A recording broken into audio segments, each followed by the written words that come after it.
we can just quickly have folks introduce themselves and what organization you're with.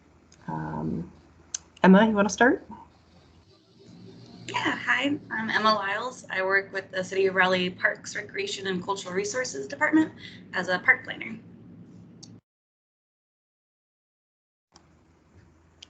How about Ben next? Want to just introduce yourself? I'm not sure if Ben is actually on. I sent him a request to join, and Teams does this thing where they pull in the person. Oh, there he is. Okay, great. No, I'm here. I was having computer trouble, so I joined on my cell phone while I'm working that out. Anyway, Ben Brown, City of Raleigh Stormwater. I'm an administrator in the Stormwater Department over the water quality and development permitting inspection sections. Great, thanks. Maybe John, you go next. You're talking to me, John French? Yes. Okay. I moved to Raleigh in 1990. I moved here with IBM and spent time with Nortel Networks and PricewaterhouseCoopers. And then I had my own private company. I've resided on Falls Lake, in Hunter's Landing, or in Bedford or Falls River for the last since 1997. Otherwise, I lived closer to downtown for a while. I volunteer for the Mountains to Sea Trail. I've been in that program for 16 years, working with education, the races that we sponsored on Falls Lake, and then I volunteer as a team member of the many volunteers that we have in Falls Lake. I've been part of the board or president of 3 HOAs since I moved out to North Raleigh. And so I'm excited to be part of this, and I travel that corridor every day. So I'm excited about this plan. Great, that sounds like a wealth of knowledge. Happy to have you here. And then last, not least, for our guest, Smith. Yes, hi, I'm Smith Raynor. I'm the state trails planner with North Carolina State Parks.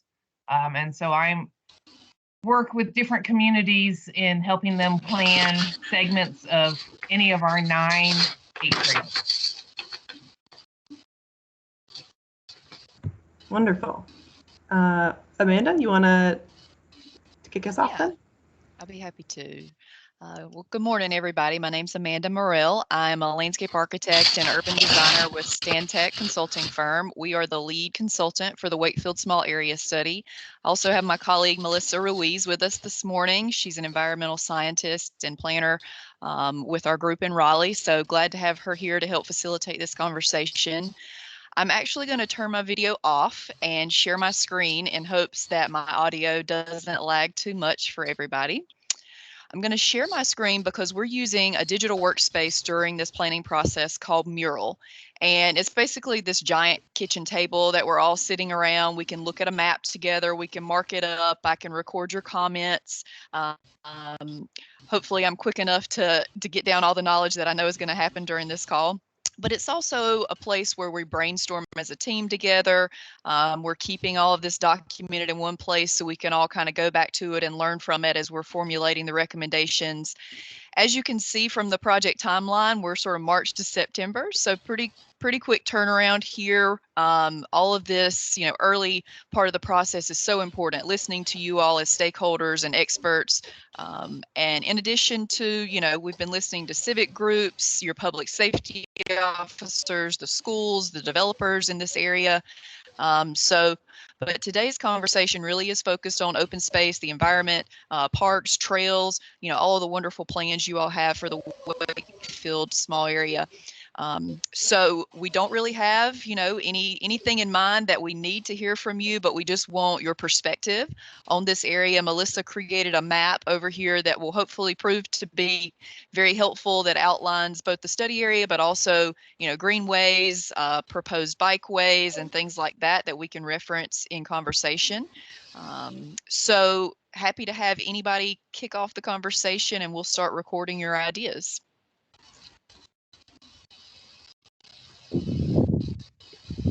Emma, why don't you start off for us and give us maybe an overall vision of how the Wakefield area sort of plays in to the overall, city parks vision?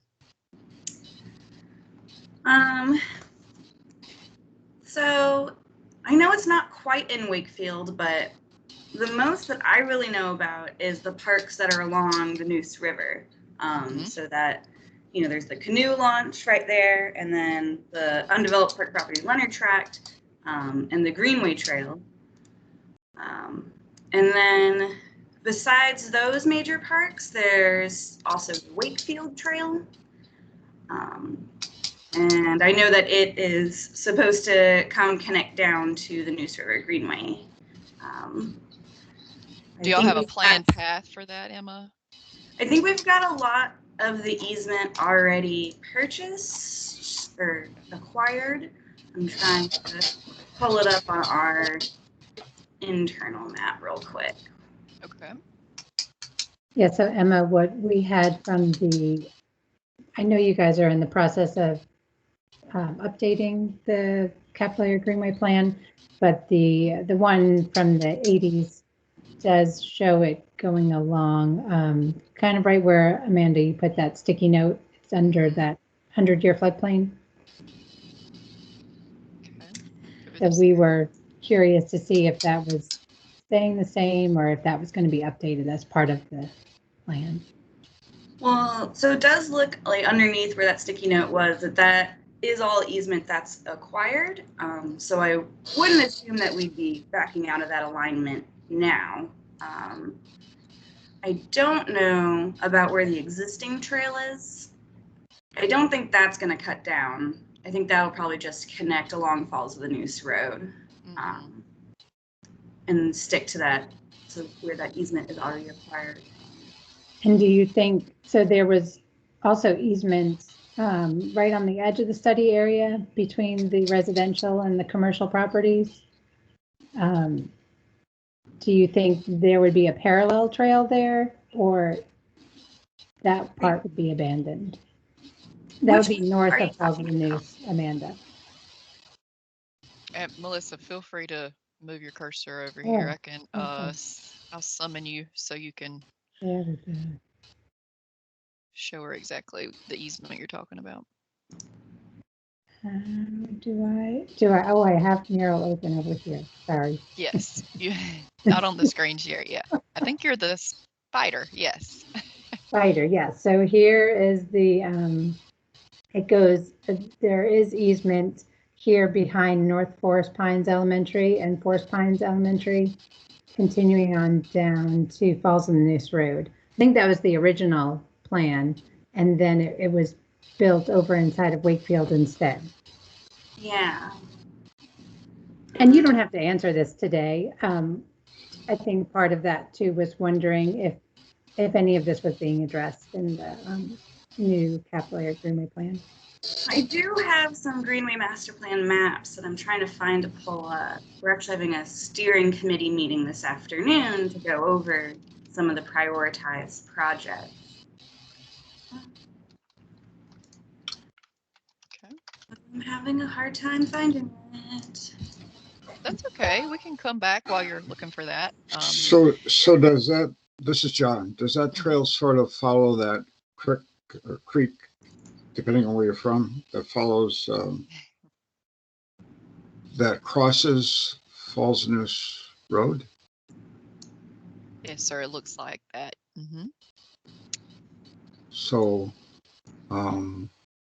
so we want to make sure in our planning, I'm very interested in that because, I actually live on the Neuse River Greenway, and tying that all together will be phenomenal, and tying it together to get to Wake Forest is a great objective. So, I'm sorry, John. So one of my concerns about the planning would be that the trail not be, if you've ever been to our park by the airport, you'll know that they ran all the trails along the riverbeds, which creates a problem. So I'm hoping the trails would be up on the flat ground above the flood zone, because that creek, varies so much depending on how much it's raining. So that's just the thought I have. We want to make sure it's up and usable, and doesn't wash out all the time. We have that problem on the Mountain to Sea Trail, being above the water table for the Falls Lake, right? When it's 9 feet up, much of our trail is covered. Mm. Gotcha. So I found the map I was looking for.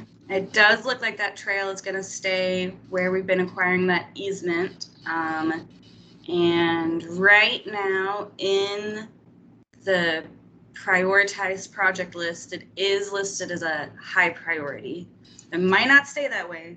Having a meeting about it this afternoon, but as for now, just the from data produced ranking, it's a high priority. So I'll have to get everybody to weigh in on it. And then I'm trying to find something else for us.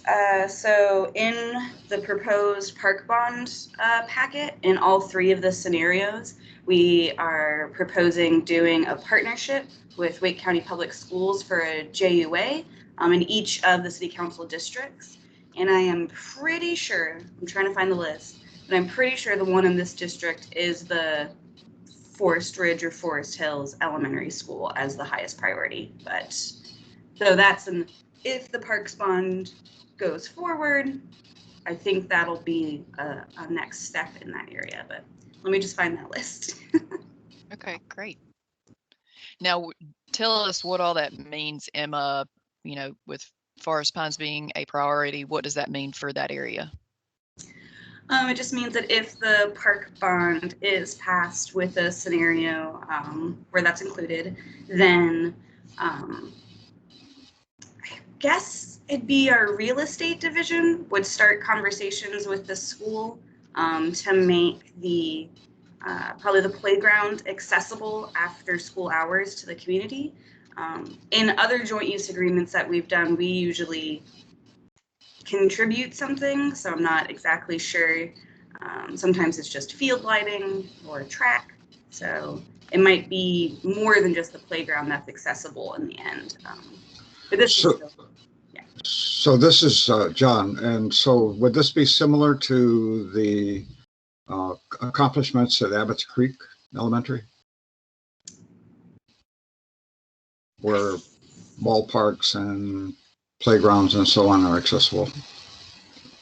So Abbots Creek, I think, is pretty unique because it's not only a partnership between the school system and Raleigh Parks, it's also Green Hills as a county park right behind it, with the Trash Mountain or whatever it's called.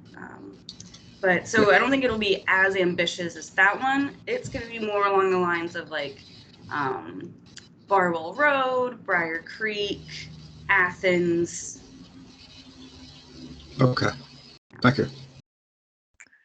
That was one of the things, Emma, we had mentioned when we talked to the schools, in particular, just the openness of the district to having publicly accessible trails on their campus. We were specifically talking to Wakefield High at that point, just because they do own such a large piece of property that, in theory, with the multi-use trail and the Neuse River Trail, could offer some loops or connections that, is that something y'all are exploring in the current update as well through this area? So it doesn't look like trails are necessarily addressed there, at least on the prioritized map that I'm looking at. But I can definitely follow up about that. And I will say that we don't pursue joint use agreements with high schools or middle schools, only elementary schools, because they don't have after school sports. That would be a use conflict. But yeah, I can follow up about fields on Wakefield if you'd like me to. Yeah, that'd be great. That'd be great. Awesome. And the city does own a lot of easement in that area as well by the high school. There is a piece of Raleigh-owned land that goes along the east side, actually, Amanda. And it trails down, not completely Get back to mine. So I think I see what you're talking about. It goes from like Sycamore Grove Lane up to Wakefield Pines Drive. yeah, there's this piece here. It's, you know, if we zoom in more, there's a little strip of Raleigh owned land. It might not have come across. We tried to grab all the Raleigh parcels, but I don't think every little piece came in. So there's actually a little piece of Raleigh owned land along that edge right there. Yeah. I see what you're talking about. It looks like they're not missing much to connect it down to Falls of Neuse Road, and then there's easement on the other side of Falls of Neuse Road there too. So yeah, no, that's a good point. I will ask and these are smaller streams. This is actually just all of the drainage that what I'm showing here is just all of the streams that are mapped by the city, which is usually probably more than there's actually out there. But this is a much smaller drainage way, avoiding that floodplain kind of trail like John was talking about. Yeah. Is John again, is there a plan to tie all this into the new park, or city park on the north side of the dam on Falls Lake? Is that over here, John? Yeah, but you know where the tail race is, you know where the dam is on Falls Lake. Yeah. And right there, little Falls of Neuse Road starts there. There's a significant portion being developed into a Raleigh Park with the agreement between the Corps of Engineer and City of Raleigh and the Wildlife Commission, of course. But that's a large area that's supposed to have off-road biking and some, what do you call them, like Y camps where you can actually have a group camp there. They're developing a group camp plan and so on. So I'm just kind of curious if that's all going to tie together to what a corridor on Falls of Neuse. Now, is that separate, Emma, from the Leonard Tract? Do you know? I'm not sure. John, are you talking about, sometimes it's referred to as Falls Park? Yeah, if you look at Falls Lake and you look at the dam, that peninsula, the north side of the dam up to through that peninsula, that's a large peninsula that sticks out in the lake. That's all a city park being developed. It's in development right now. So it's not really it's on, to access it, you have to take Old Falls of Neuse and then come back in from the north side. But it's really adjacent to Wakefield, you know, it's You're talking about Forest Ridge Park. Yes, thank you. Yep, got it. I got it. Yep. Sorry, that took me a minute. Sorry, I couldn't remember the name of it. Thank you very much. Okay, here we go. There's so much Forest Ridge. green space around here. It is hard to keep them all straight. Gotcha. Okay. It's a huge park. Yeah, so there's already stuff going on at Forest Ridge, and I think it has a pretty ambitious master plan to still be filled out as well. And I do think the plan is for those trails to come down also. I feel like in the last meeting we had about this, I found some trail maps at Forest Ridge. I can try to find those again. Yeah, any mapping of those trails or potential future trails would be helpful for us so we can identify connections within this area. Okay. I'm not sure if the master plan will have them, but I can definitely at least get you existing trails. Gotcha. All right, excellent. Smith, do you have things to add from the state park perspective, you know, related to what's going on at Falls Lake? Not really. I mean, as far as the Mountains to Sea Trail is concerned, it's so well used in this area that, you know, if any additional trailheads were possible, that would be great. And like John was saying, if camping was offered, that would be fairly accessible from the trail, that would be great as well. But right now that the trail's built out through here. So as long as you all don't tear it up.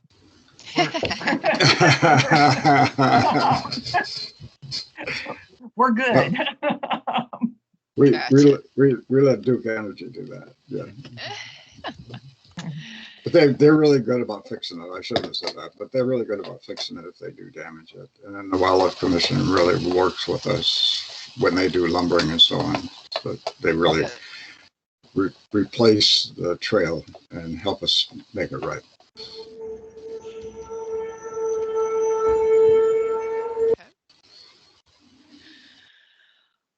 All right. So Ben is on here as well from Stormwater. So Ben, I'd love your perspective on this area. And are there any current regulations in place that y'all are taking a look at, or are things working pretty well up here from a regulatory standpoint?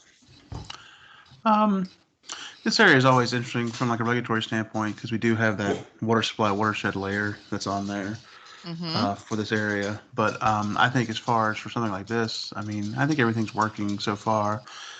I appreciate John's comment about getting the trail out of the floodplain. As the floodplain administrator, that's near and dear to my heart, but I understand those constraints as well. I don't have any specific concerns.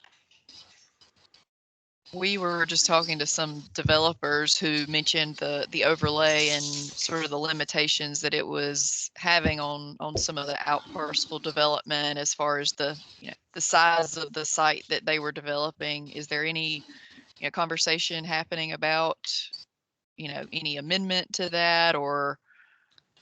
Yeah, there's a conversation at council right now about, because when we transitioned to the UDO format back in 2013 and had some various changes, there was a piece of the urban watershed that got put a tree reforestation section to it. There are places in the urban water supply watershed, which is what this is, where you can go up to 70% impervious, but the tree forestation requirement is 40% of the site. So council's looking at kind of balancing those percentages, because obviously that's 110%, so we can't really develop like that. So they're looking at the forestation requirements. As far as watershed, impervious area and stormwater stuff, the urban watershed is easier to develop in than like the Falls watershed or the Swift Creek watershed. And so it's not as constrained, especially for projects of this nature. But I have heard from developers as well that the out parcels that are vacant out here, they're having trouble with some of the reforestation balancing with the impervious area. But I don't think that would necessarily be an issue here. But if you guys think you run into that reforestation issue, definitely let me know, but I wouldn't. Yeah, and I think we probably will talk about it, just because you can see maybe you can see the orange outline a little bit better. So we'll certainly be looking at some of those out parcels, as part of this studying, figuring out, what limitations on development exist today, and if some of those regulations can, we can take a look at those and offer recommendations. So yeah. Good to hear your perspective on that. Go ahead, John. Another thing that has come up recently in the area, and that's dog parks. And I'm not a big fan, but there is a lot of discussion going on. Could there be a dog park someplace in this corridor, or close to the corridor? I was going to ask you, has anybody been eyeing a specific area of Wakefield for that, or just anywhere? It's just in a discussion stage now, and it's a Facebook group that's talking about it. it's they have a difficulty because they want it to be limited and not a public park, which immediately takes it out of all of our discussions here. So, but there's the group that just like to have. There's also the part of that group wants to have access to a dog park and not have to drive to Wake Forest or Millbrook, which are the two closest. Gotcha. So we actually a couple of years ago did do a dog park study, and I can put kind of an excerpt from that in the chat. But even in our existing dog parks and planned dog parks, Wakefield is outside of those service areas. So I think there could be an argument if you did want it to be a public park. I think you could make the argument that there's a need out there. Yeah, the biggest issue with dog parks is not in my backyard. Gotcha. So it has to tie into a public park or of some sort. That's John's opinion. That's my opinion. Yeah. We heard a lot from some of the HOAs just about how the neighborhoods themselves have, these built-in amenities when it comes to, parks, neighborhood scale parks. And so I guess, and maybe this is an Emma question, but it can be an anybody question, is there a need in this area for anything related to open space beyond the greenways we've talked about? Are there larger, public parks, whether active or passive, that you all see as a need in this area?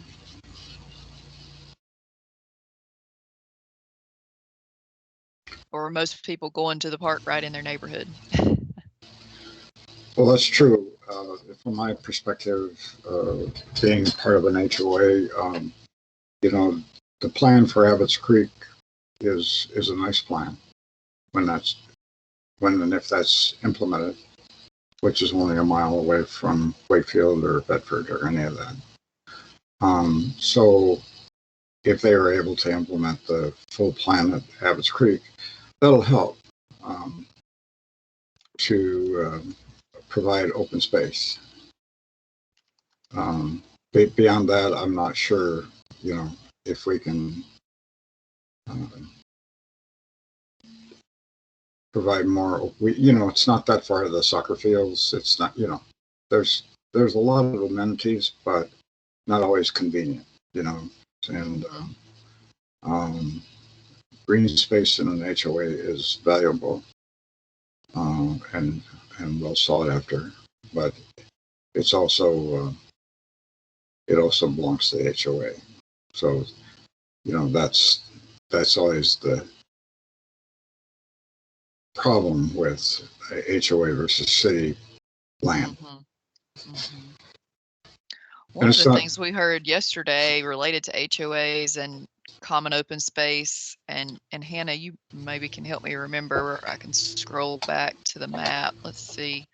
There was some dumping that was happening that was maybe impacting some of the waterways, and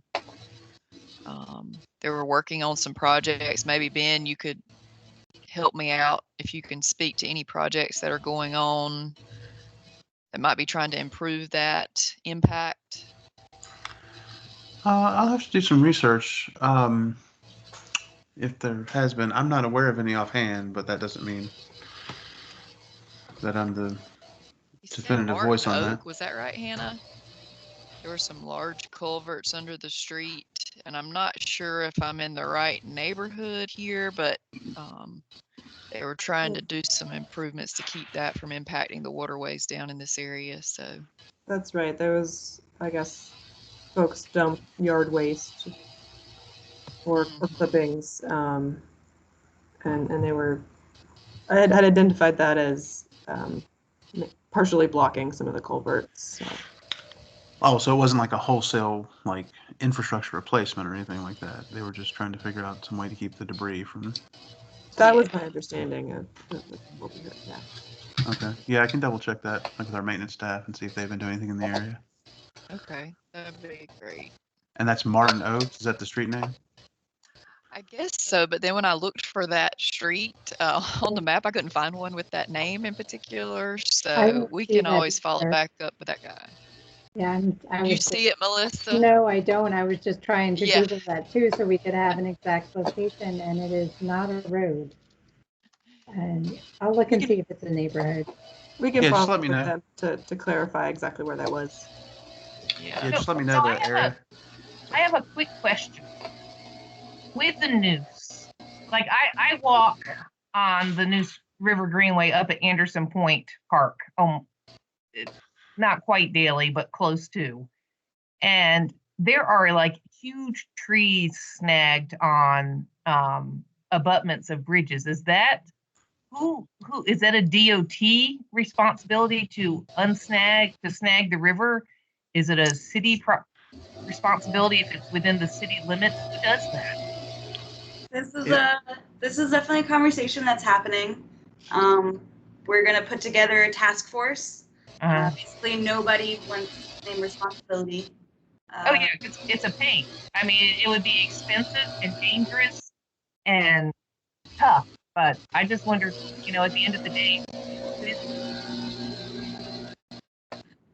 So the Blue Way plan just got approved by council last month or so. So that's one of the big next steps coming out of that is forming this task force. I think in the end, it's only DOT's problem if it negatively impacts those bridges. They don't care about who's down in the water, just about people on the bridge.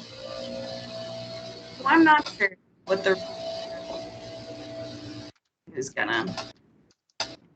That's gonna be something we're gonna have to work out. Yeah, and the Corps of Engineer might be involved in that too, since it affects. For sure. The Neuse River. Yeah, I will say that from an HOA point of view and from an MST point of view, one of our biggest issues is dumping by landowners adjacent to the areas or by people just trying to find a place to dump their trash instead of taking it over to, Durant Road. Yeah. So that's a huge problem. I know the HOA I'm in deals with it all the time. The problem you have is nobody wants to be the cop, but it takes eyes on the areas to enforce it. You have to have some kind of enforcement, and it requires volunteers at least to identify those areas so they can be managed. And if the property owner is obvious, you can do something about it. If it isn't, through the city or the HOA, if it isn't, then it has to be addressed by the city or the HOA at the cost of the city or the HOA. So that is a huge problem ongoing. And Falls, speaking for the MST on Falls Lake, we spend a tremendous amount of time cleaning up areas where people just come and dump their truck. Yeah, well, and it's important for folks to know who has jurisdiction. So, if a volunteer wanted to report or if a homeowner noticed dumping near their home, a lot of times they don't know who to call. That's right. It's not a 911 issue, but that might be part of, not just this small area plan, but the larger plan to just post, informational signage about who has jurisdiction on where. That's a good idea, and that could be a QR or it could be phone numbers. It could be whatever. Right. Yeah, and Ben, you are appreciated because you guys, your team, does a lot to take care of issues, and thank you. You're welcome. It's kind of like they were talking about. It's a matter of who has jurisdiction to kind of go in and make those maintenance like clear outs.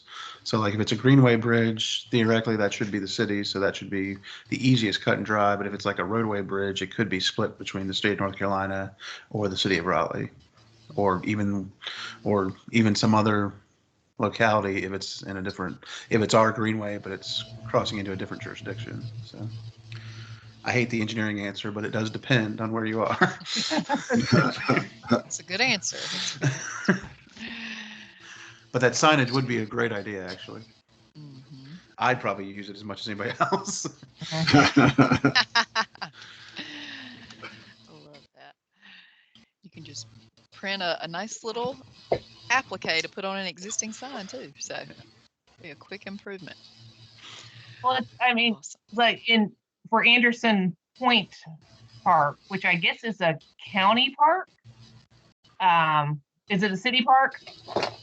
Okay, so there's a QR code in the restroom. So if you're out of toilet paper, if it's been vandalized, you just snap on the QR code and it immediately gives you a drop-down menu and you can report it. And I do. That's really cool. That's great. Yeah, it really is. Excellent. Well, have we let all of our guests, I want to leave anybody out, give their perspective. Is there anything else that you think the team needs to know, kind of stepping into this area? You know, we hear a lot about, the perception in this area that it is, middle to upper class, that it's a great place to live, that people stay here, they age in place in a lot of cases is what we're hearing, so I assume they are also, recreating, through the different ages as well in this area and not having to seek out or go too far for quality of life. Is that y'all's impression as well? It is, and something that state parks, I mean, this is a little off of what you called us for, but something that state parks is trying to do is trying to increase diversity of users, especially on trails. And so I've been doing a very unofficial survey, and I have noticed that the users on the Raleigh Greenway system are far more diverse. And I go out, I have a little clicker that I just keep a count every time I go out walking. And so I am impressed. I think a lot of times for folks who are not, once again, this is off the stated topic, but folks who are not comfortable outdoors, the paved greenways are wonderful sort of gateways to using more natural trail surfaces. And so I appreciate that you all provide because I do see a diversity of ages, of genders, of races, of ethnicities out on the Raleigh Greenway system that I'm not seeing on our state park trails back in the woods.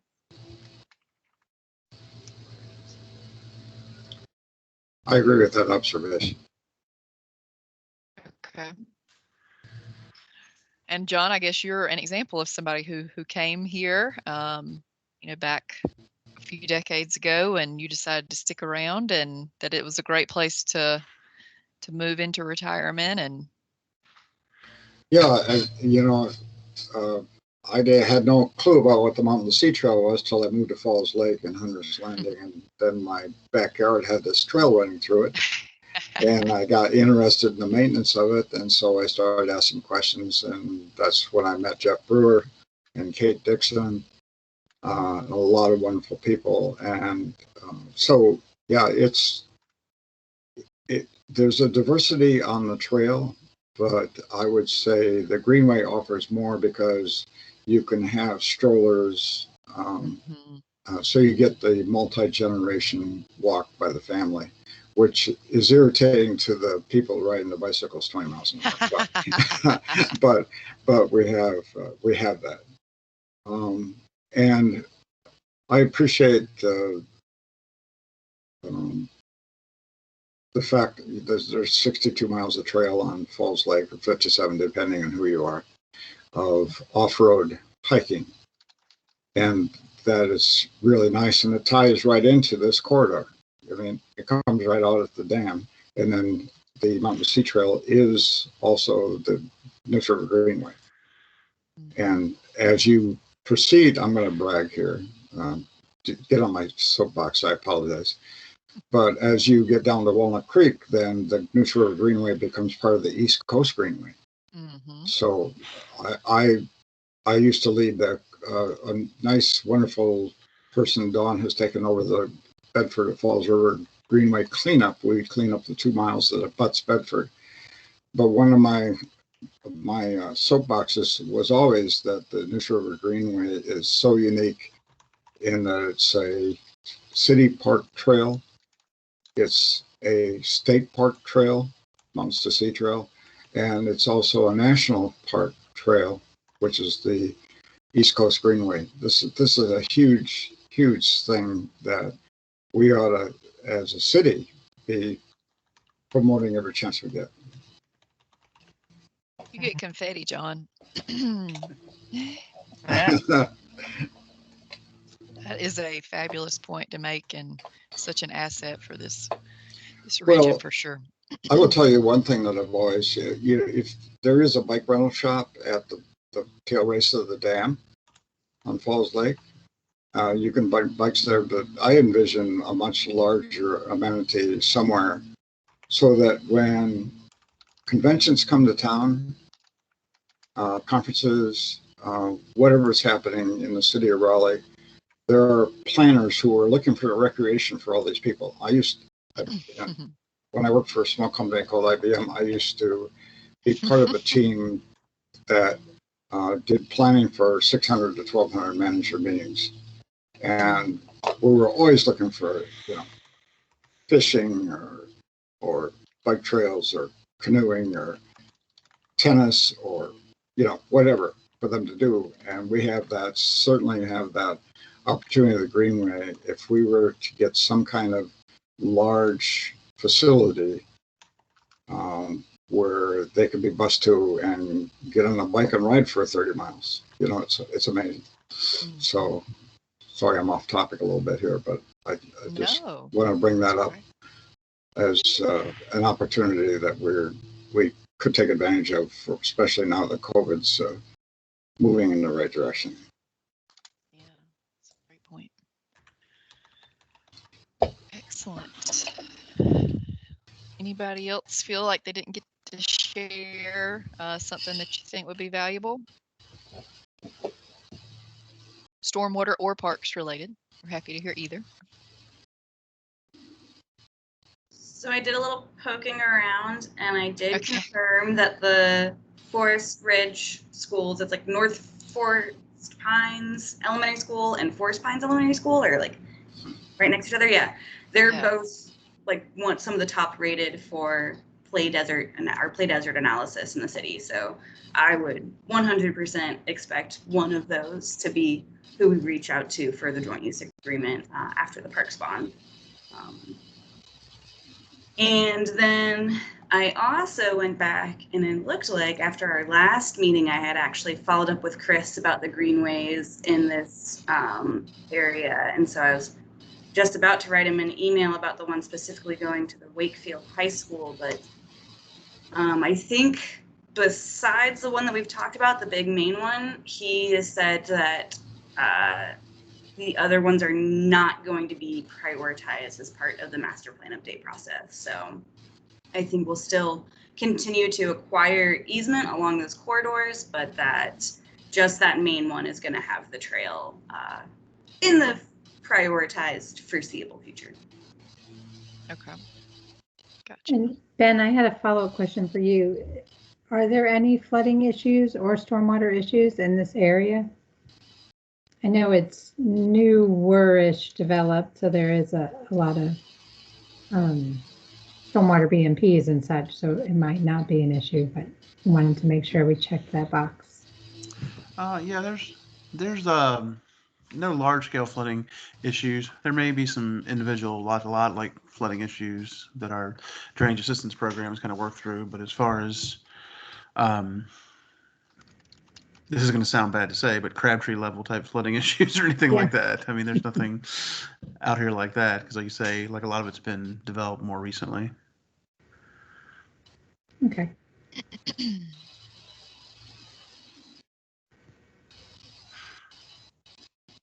Ben, that was one of the questions maybe that came up from the development meeting, was just understanding, some of these areas obviously were master planned and developed back in the late 90s. And so, stormwater was looked at, I guess, for, 500 acres in some cases. But as some of these out parcels are coming in, or, these smaller pieces are coming in decades later, the requirement to come back in with more stormwater structures on a site-by-site basis, is that a barrier in your mind to some of the development happening? I don't think it's a barrier, because what happened when the master plan was kind of laid out, they had like a time limit by like the end of the middle to end of the 2000s to kind of finish everything up, and if it's still vacant, then they have to comply with our current regulations. So, I mean, from staff's point of view, I wouldn't necessarily look at it as a big impediment, because everyone else in the city is kind of working through those same impediments, quote, like that. So. And are there, I would assume, and we can, evaluate those, but, smaller stormwater BMPs and things like that, are any of those installed in this area as part of any recent development? There are some, yeah, and we can touch base about as far as looking at those, but there's a fair amount out here of those smaller privately maintained stormwater devices. Right. So, I mean, we can get you like a graphic list on that if you just kind of tell me kind of what areas you're exactly looking at, and we can kind of query it in GIS. Yeah, that'd be great. Hannah, if you'll send Ben our boundary, that would be fantastic. Okay.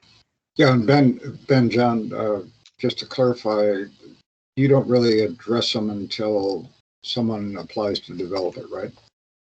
Correct. Like, I mean, the only way it gets done kind of ahead of time is if they go through a master planning process or like a rezoning process. Then it would be kind of laid out the specifics of it ahead of time. But until they come in for a development approval from us, we're not laying that out until then.